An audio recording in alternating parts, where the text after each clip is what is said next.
Hello everyone. आजच्या लेक्चरमध्ये आपण सुरुवातीला कार्यालयाच्या इमारतीच्या दृष्टीने जे घटक महत्त्वाचे असतात त्या संदर्भात माहिती बघूया. कार्यालयीन इमारतीच्या दृष्टीने महत्त्वाचे घटक.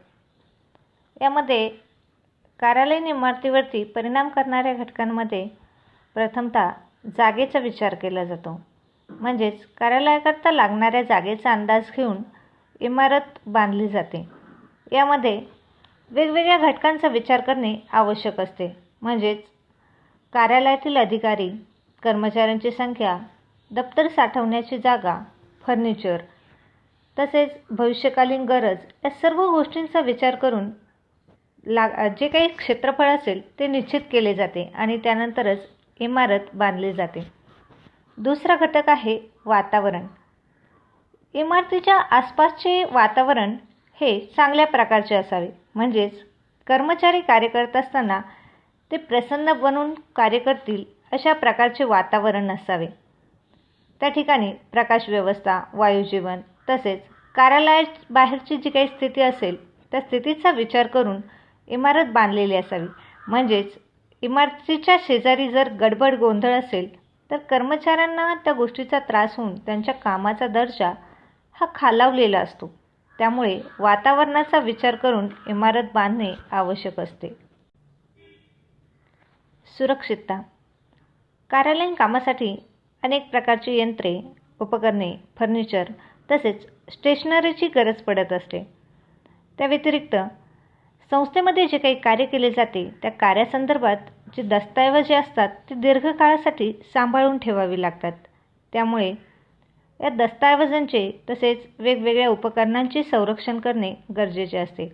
या सर्वांचे संरक्षण म्हणजेच ऊन, वारा, पाऊस, हवेतील दमटपणा, धूळ, कीटक इत्यादीपासून संरक्षण करण्याची जबाबदारी ही कार्यालयाची असते. त्यामुळेच इमारत बांधत असताना सुरक्षिततेचा विचार करून ती इमारत बांधली जाते. चौथा जो काही घटक आहे ज्याचा इमारतीवरती परिणाम होतो तो म्हणजे सेवा सुविधा. कार्यालयामध्ये वेगवेगळ्या प्रकारच्या सुविधा उपलब्ध असणे आवश्यक असते. म्हणजेच कार्यालयाच्या इमारतीत अग्निशामक उपकरणे, विद्युत उपकरणे, वातानुकूलित यंत्रे तसेच सांडपाण्याची व्यवस्था या सर्व घटकांचा विचार करून त्या प्रकारची व्यवस्था ही इमारतीमध्ये केलेली असावी.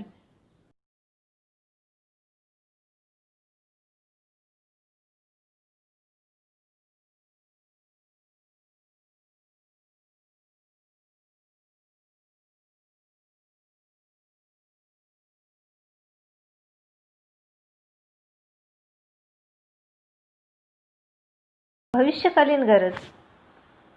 भविष्यकाळात उद्योग संस्थेचा व्याप वाढून कार्यालयाचा विस्तार होण्याची शक्यता असते. त्यामुळेच इमारतीची रचना करण्यापूर्वी हा संभाव्य विस्तार लक्षात घेतला पाहिजे आणि त्यानंतरच इमारतीची जागा निश्चित केली पाहिजे.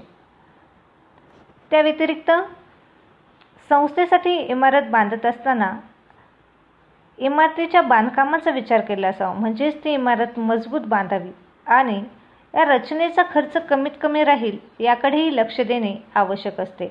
या सर्व गोष्टींचा विचार हा इमारत बांधण्यापूर्वी करणे आवश्यक असते.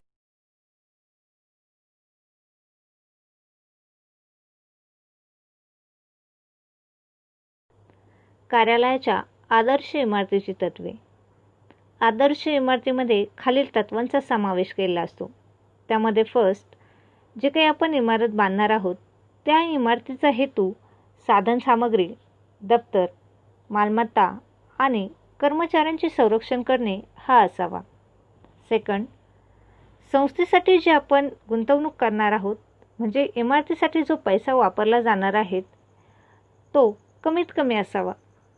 म्हणजे संस्थेमार्फत इमारतीसाठी अल्प गुंतवणूक केली असावी जेणेकरून उरलेले जे काही जास्तीचे भांडवल असेल त्याचा वापर संस्थेच्या दैनंदिन कामकाजाकरता करणे शक्य होईल. तसेच जे काही जागा संस्थेसाठी इमारतीसाठी वापरायची असणार आहे ती जागा पुरेशी असावी. त्यामध्ये संस्थेच्या गरजांचा विचार करून त्या इमारतीची रचना केलेली असावी. नेक्स्ट, जी आपण संस्था उभी करणार आहोत त्या संस्थेमध्ये कार्य करत असताना त्या कार्यप्रवाहामध्ये सातत्य असावे. कुठल्याही प्रकारचा अडथळा न येता ते काम सातत्याने चालू राहणारे असावे, जेणेकरून कर्मचाऱ्यांचा वेळ आणि संस्थेचा पैसा कुठल्याही प्रकारे वाया जाणार नाही. नेक्स्ट, इमारत बांधत असताना त्या इमारतीचे बाह्य स्वरूप हे आकर्षक असावे. म्हणजेच आजूबाजूचे जे काही लोक असतील, ग्राहक असतील, येणाऱ्या जाणाऱ्यांचे लक्ष त्या इमारतीकडे वेधले जाईल. संस्थेमार्फत जी इमारत बांधली जाते ती इमारत बांधत असताना भविष्याचा विचार करून बांधणे आवश्यक असते. म्हणजेच संस्थेला जर भविष्यात त्या ठिकाणी विस्तार करायचा असेल तर त्या प्रकारची सोय त्या इमारतीमध्ये केलेली असावी. तसेच त्या ठिकाणी इमारत बांधत असताना अत्याधुनिक तंत्रज्ञानाचा वापर करून इमारतीचे बांधकाम मजबूत होईल या प्रकारचा विचार करूनच ते बांधकाम केले असावे. ही सर्व प्रकारची लक्षणे त्या इमारतीमध्ये जर असतील तर ती इमारत आदर्श असल्याचे मानले जाते. कार्यालयाची अंतर्गत रचना. सुरुवातीला व्याख्या बघूया. हिग्स आणि प्लेस या तज्ज्ञांनी आपल्याला व्याख्या सांगितली की कार्यालयाच्या अंतर्गत रचना म्हणजेच कार्यालयातील सर्व उपकरणे, साधनसामग्री, कार्यपद्धती तसेच कर्मचाऱ्यांना त्यांचं कार्य व्यवस्थितपणे पार पाडता यावे यासाठी कार्यालयाच्या उपलब्ध जागेत केलेली त्यांची मांडणी म्हणजेच कार्यालयाची अंतर्गत रचना होय. अंतर्गत रचनेची उद्दिष्टे. कार्यालयाच्या अंतर्गत रचनेचा उद्देश हा कार्यालयातील उपलब्ध जागेचा जास्तीत जास्त उपयोग करणे हा असतो. त्याचबरोबर कार्यालयामध्ये जी काही साधनसामग्री असेल त्या साधनसामग्रीचा योग्य प्रकारे वापर करणे याचाही विचार त्या ठिकाणी केला असतो. दुसऱ्या वैशिष्ट्याचा विचार जर आपण केला तर त्यामध्ये कार्यालयामध्ये वेगवेगळ्या प्रकारची कार्य केली जातात आणि प्रत्येक प्रकारचं कार्य करत असताना त्यामध्ये कुठल्याही प्रकारची अडचण निर्माण होणार नाही अशा पद्धतीने त्या ठिकाणी अंतर्गत रचना केलेली असते. कार्यालयामध्ये वेगवेगळे कर्मचारी असतात. त्यांना त्यांची सोपवलेली जी काही जबाबदारी असेल, जे काही कार्य असेल ते पूर्ण करत असताना त्यांना पुरेशा जागेची आवश्यकता असते. म्हणजेच त्या ठिकाणी जर गर्दी असेल तर त्यांना काम करत असताना अडचण निर्माण होऊ शकते. त्या दृष्टिकोनातून कर्मचाऱ्याला त्याच्या कार्यासाठी पर्याप्त जागा उपलब्ध करून देणे हा अंतर्गत रचनेचा एक उद्देश असतो. त्याचबरोबर कार्यालयामध्ये प्रत्येक कर्मचारी कार्य करत असताना त्याचे कार्याचे पर्यवेक्षण करणे त्या ठिकाणी शक्य व्हावे याचा विचार करून देखील त्या ठिकाणी अंतर्गत रचना केलेली असते. आणि मुख्य उद्देश म्हणजेच कर्मचाऱ्यांमार्फत जे काही कार्य केले जातात त्या कार्यामध्ये कुठल्याही प्रकारचा अडथळा निर्माण न होता ते कार्य सातत्याने चालू राहील असा प्रयत्न केला जातो. कार्यालयाच्या अंतर्गत रचनेची तत्त्वे. कर्मचाऱ्यांची संख्या, कार्यालयातील अनेक विभाग तसेच मांडणीची पद्धती इत्यादी बाबींवरती कार्यालयाची अंतर्गत रचना आधारलेली असते आणि संस्थेच्या यशाकरता कार्यालयातील अंतर्गत रचना करण्यापूर्वी खालील घटकांचा विचार करणे आवश्यक असते. फर्स्ट, कार्यप्रवाहाचे तत्त्व. कार्यप्रवाहाचे तत्त्व म्हणजेच कार्यामध्ये सातत्य राहावे जेणेकरून कुठल्याही प्रकारचा अडथळा निर्माण न होता कार्यप्रवाह अखंडितपणे सुरू ठेवणे त्या ठिकाणी शक्य होईल या दृष्टिकोनातून कार्यालयाची अंतर्गत रचना केलेली असावी. म्हणजेच वीज प्रवाह खंडित होणे किंवा साधनसामग्रीतील तुटवडा यासारख्या कोणत्याही कारणामुळे कार्यप्रवाह खंडित होणार नाही अशा प्रकारची काळजी घेऊन अंतर्गत रचना केलेली असावी. प्रभावी पर्यवेक्षणाचे तत्त्व. पर्यवेक्षणाचे कार्य करण्यासाठी पर्यवेक्षकाला मदत होईल अशा पद्धतीने अंतर्गत रचना केलेली असावी. म्हणजेच प्रत्येक काम करणारा जो काही कर्मचारी असेल त्या कर्मचाऱ्याच्या कार्यावरती देखरेख ठेवणे तसेच त्याच्या कार्याचे नियंत्रण करणे शक्य व्हावे या दृष्टिकोनातून त्या प्रकारची अंतर्गत रचना केलेली असावी. मुक्त हालचालीचे तत्त्व. संस्थेमध्ये वेगवेगळ्या प्रकारचे कर्मचारी काम करत असतात. तसेच काम करण्यासाठी फर्निचर आणि इतर प्रकारच्या उपकरणांची मांडणी त्या ठिकाणी केली असते. बऱ्याचदा या उपकरणांची खूप गर्दी होते आणि कर्मचाऱ्यांना त्यांचे जे काही कार्य असेल ते कार्य करत असताना अडचण निर्माण होते. त्यामुळे कर्मचाऱ्यांना त्यांचे कार्य कार्यक्षमतेने करता येईल आणि सहजतेने ये-जा देखील करता येईल अशा पद्धतीने उपकरणांची मांडणी कार्यालयामध्ये केलेली असावी. समतोलाचे तत्व. व्यवसाय संस्थेची आर्थिक परिस्थिती लक्षात घेऊनच फर्निचर तसेच विविध प्रकारची उपकरणे यांची खरेदी करण्यात यावी. त्याचबरोबर संस्थेची आर्थिक स्थिती, साधने, कर्मचाऱ्यांची संख्या यामध्ये समतोल साधता येईल अशा पद्धतीने अंतर्गत रचना केलेली असावी. महत्तम उपयोगितेचे तत्व. याचा अर्थ कार्यालयाची अंतर्गत रचना अशा प्रकारची असावी जेणेकरून कार्यालयातील उपलब्ध जागेचा जास्तीत जास्त चांगल्या पद्धतीने वापर करता येईल आणि कोणत्याही कारणाने या जागेचा अपव्यय होणार नाही याची देखील काळजी घेता येईल. उपकरणाच्या जागेचे तत्व.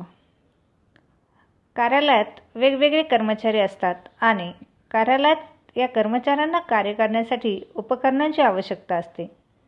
या उपकरणांची जागा कोठे असावी यासंबंधीचा निर्णय व्यवस्थापकाला घ्यावा लागतो. त्यामुळे जर व्यवस्थापकाने तज्ज्ञांची नेमणूक करून या उपकरणांची मांडणी केली तर योग्य जागेवर ही उपकरणे ठेवता येतात आणि उपकरणांचा व्यवस्थितपणे वापरही त्या ठिकाणी करता येतो. त्यामुळे योग्य अशा जागेवर या उपकरणांची स्थिरता करण्यासाठी हे तत्व उपयोगी ठरते. आंतरविभागीय संबंधाचे तत्व. यामध्ये कार्यालयातील जे काही वेगवेगळे विभाग असतात त्या विभागांचा विचार केला आहे. म्हणजेच चौकशी विभाग, संशोधन विभाग, कॅश विभाग, उत्पादन विभाग, विक्री विभाग या प्रकारचे वेगवेगळे विभाग असू शकतात आणि या विभागांमध्ये परस्पर संबंध असणे आवश्यक असते. त्यामुळेच अंतर्गत रचनेचा विचार करून हे विभाग एकमेकांच्या शेजारी असतील किंवा जवळ त्यांची रचना केली जाईल असा विचार या ठिकाणी करावा लागतो. म्हणजेच या विभागांना एकमेकांशी परस्पर सहाय्य करता येणे त्या ठिकाणी शक्य होईल. चांगली हवा व प्रकाशाचे तत्व. कर्मचाऱ्यांच्या आरोग्याच्या दृष्टीने चांगली हवा आणि उत्तम प्रकाश हे महत्त्वाचे असतात. त्यामुळे इमारतीची व्यवस्था ही अशा ठिकाणी असावी की ज्या ठिकाणी पुरेशी शुद्ध व खेळती हवा राहील. त्याचबरोबर ज्या ठिकाणी नैसर्गिक प्रकाशाबरोबरच कृत्रिम प्रकाश व्यवस्थाही उपलब्ध होईल अशा ठिकाणी रचना केलेली असावी. खाजगी कक्षाच्या संस्थेची तत्व. या तत्वामध्ये संस्थेतील जे काही अधिकारी वर्ग आहेत किंवा व्यवस्थापकीय व्यक्ती असतात त्या व्यक्तींना स्वतंत्र कक्षाची व्यवस्था केलेली असावी असे हे तत्व सांगते. म्हणजेच व्यवस्थापकाला संस्थेसाठी महत्त्वाचे निर्णय घ्यावे लागतात आणि या सर्व निर्णयांची सर्वांसमक्ष चर्चा करणे हे संस्थेसाठी हानिकारक ठरू शकते. त्या दृष्टिकोनातून या सर्व निर्णयांमध्ये गुप्तता राहण्यासाठी व्यवस्थापकासाठी स्वतंत्र कक्षाची व्यवस्था या संस्थेमध्ये केलेली असावी. कार्यालयाची पारंपरिक संकल्पना आणि आधुनिक संकल्पना यातील फरक. पारंपरिक कार्यालयाची व्याख्या बघूया. कारकुनी स्वरूपाची कामे ज्या ठिकाणी केली जातात ती जागा म्हणजे कार्यालय एवढाच संकुचित अर्थ पारंपरिक कार्यालयामध्ये घेतला जात. म्हणजेच केवळ त्या जागेला एक कार्यालय मानले जाते. तर आधुनिक कार्यालयाचा जर आपण विचार केला तर त्या ठिकाणी जी काही व्याख्या सांगितली आहे ती व्यापक दृष्टिकोनातून सांगितली आहे की कार्यालयीन कामकाज म्हणजेच कार्यालय. म्हणजे या ठिकाणी आधुनिक संकल्पनेमध्ये कार्यालयीन कामकाजाला महत्त्व दिलेलं आहे. तसेच पारंपरिक कार्यालयातील कामाचा जर विचार केला, व्यवस्थापनाचा विचार केला तर ज्या काही जुन्या रूढी परंपरा आहेत त्या परंपरेप्रमाणेच कार्यालयीन कामकाज केले जाते. तर आधुनिक कार्यालयामध्ये शास्त्रोक्त पद्धतींचा वापर केला जातो, सायंटिफिक मेथड्स यूज केले जातात. आधुनिक साधनांचा वापर त्या ठिकाणी जास्तीत जास्त प्रमाणात केलेला असतो.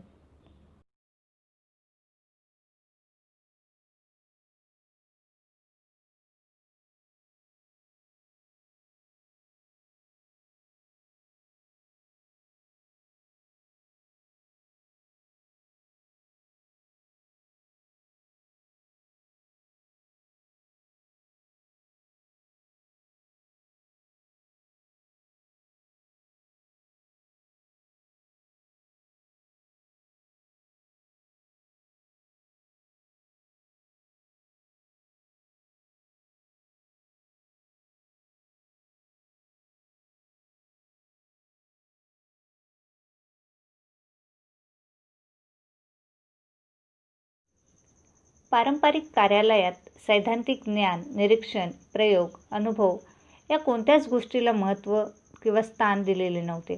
तर आधुनिक कार्यालयाचा जर आपण विचार केला तर आधुनिक कार्यालयामध्ये सैद्धांतिक ज्ञान, निरीक्षण, प्रयोग, अनुभव या सर्व गोष्टींना जास्तीत जास्त महत्त्व प्राप्त झालेले आपल्याला दिसून येते.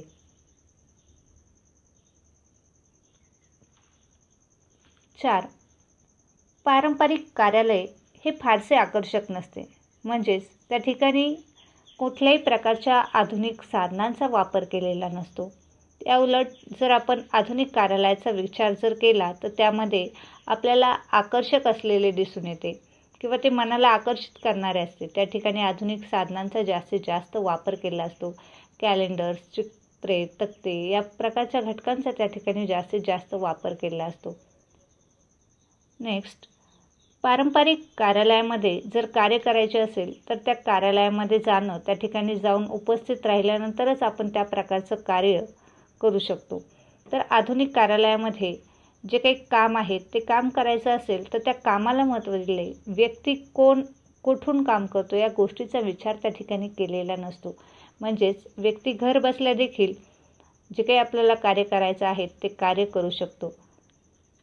म्हणजेच आधुनिक कार्यालयामध्ये संगणकासारख्या आधुनिक साधनांचा वापर करून व्यक्ती घर बसल्या कार्य करतो. त्या ठिकाणी त्याला कार्यालयामध्ये आलंच पाहिजे असं कुठलेही बंधन त्या ठिकाणी दिलेलं नसतं. पारंपरिक कार्यालयाचा जर विचार केला तर पारंपरिक कार्यालयामध्ये कार्य करत असताना ते जुन्या पद्धतीने केलेलं असतं. त्यामुळे भांडवली खर्च करण्याची त्या ठिकाणी गरज नसते. म्हणजे पैशामध्ये त्या ठिकाणी बचत झालेली आपल्याला दिसून येते. तर आधुनिक कार्यालयाचा जर विचार केला तर त्या ठिकाणी आकर्षकता असते. आधुनिक साधनांचा जास्तीत जास्त वापर केलेला असतो. म्हणजे संगणक, टायपरायटर, झेरॉक्स मशीन या प्रकारची जी काही आधुनिक साधने आहेत त्यांचा वापर जर करायचा असेल तर जास्तीत जास्त भांडवली गुंतवणूक त्या ठिकाणी करावी लागते. म्हणजेच भांडवली खर्चामध्ये वाढ झालेली आपल्याला दिसून येते. पारंपरिक संकल्पनेचा जर विचार केला तर त्यामध्ये आपल्याला कागदपत्रांची जपवणूक करण्यासाठी फाईल्स तसेच रजिस्टरचा वापर केलेला दिसून येतोय. म्हणजेच माहितीची जतवणूक करण्यासाठी ती संपूर्ण माहिती रजिस्टरमध्ये लिहिली जात आणि त्यानंतर ते रजिस्टर्स दीर्घकाळासाठी साठवून ठेवले जात असे.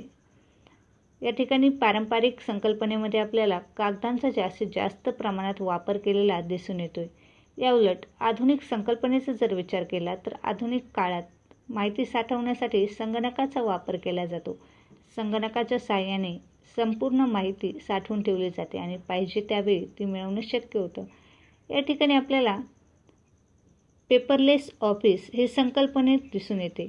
त्या ठिकाणी कागदांचा कमीत कमी वापरही त्या ठिकाणी केलेला असतो. दोन्ही कार्यालयाच्या बैठक व्यवस्थेचा विचार केला तर पारंपरिक कार्यालयामध्ये त्या ठिकाणी आधुनिक साधनांचा वापर हा अभावानेच केला असतो किंवा केलेलाही नसतो.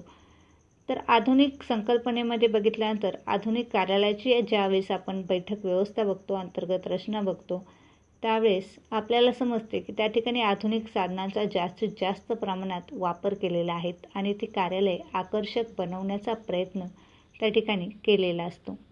अशा पद्धतीने आपण कार्यालयाची पारंपरिक संकल्पना आणि आधुनिक संकल्पना यामध्ये फरक करू शकतो. चॅप्टर 1 मधील शेवटची कन्सेप्ट आहे कार्यालय अंतर्गत रचनेचे प्रकार. यामध्ये कार्यालय अंतर्गत रचनेचे 2 प्रकार आहेत. एक केंद्रित सेवा अंतर्गत रचना आणि दुसरा विभागवार अंतर्गत रचना. तर यामध्ये पहिला जो काही प्रकार आहे केंद्रित सेवा अंतर्गत रचना, या संदर्भात माहिती बघूया. तर या रचनेमध्ये वेगवेगळ्या प्रकारच्या ज्या काही सेवा आहेत त्या सर्व सेवा एकाच ठिकाणी उपलब्ध करून दिल्या जातात. त्याला सामान्य कार्यालय असं देखील म्हटले जाते. म्हणजेच यामध्ये संगणकीय सेवा, नस्तीकरणाची सुविधा, चक्रमुद्रण, टपाल हाताळणी, टंकलेखन या प्रकारच्या ज्या काही सेवा असणार आहेत त्या सर्व एकाच ठिकाणी उपलब्ध करून दिल्या जातात. या केंद्रित सेवा अंतर्गत रचनेचे 2 प्रकार आहेत. त्यामध्ये फर्स्ट सांघिक अंतर्गत रचना आणि दुसरा क्रियात्मक अंतर्गत रचना. तर पहिला जो काही प्रकार आहे सांघिक अंतर्गत रचना, तर यामध्ये एकाच प्रकारचे कार्य करणाऱ्या ज्या काही व्यक्ती असेल त्या सर्व व्यक्तींना बसण्याची व्यवस्था एकाच ठिकाणी केली असते. म्हणजेच संगणकावरती माहिती संकलन करणाऱ्या ज्या काही व्यक्ती असेल त्या सर्व व्यक्तींना एकाच रूममध्ये बसवले जाते, जेणेकरून ते त्यांचं कार्य चांगल्या पद्धतीने करू शकतात. तर दुसरा जो काही प्रकार आहे क्रियात्मक अंतर्गत रचना, तर यामध्ये प्रत्येक घटक जो काही आहे त्या घटकाचं कार्य व्यवस्थितपणे पूर्ण व्हावं यासाठी एका शेजारी एक अशा पद्धतीने ज्या काही क्रिया पार पाडायच्या असेल, एका शेजारी एक अशा बसून त्या व्यक्तींकडून ते कार्य करून घेतलं जातं. म्हणजेच एखादा विभाग असेल, टपाल विभागाचा जर विचार केला तर टपाल विभागाची रचना असणार आहे. टपाल विभागाशेजारी लगेच नस्तीकरण, सूचीकरण या प्रकारचे विभाग त्या ठिकाणी जोडले जातात, जेणेकरून प्रत्येक कार्यावरती जे काही पुढची क्रिया करायची असेल ते चांगल्या पद्धतीने कमी वेळात करणं त्या ठिकाणी शक्य होतं.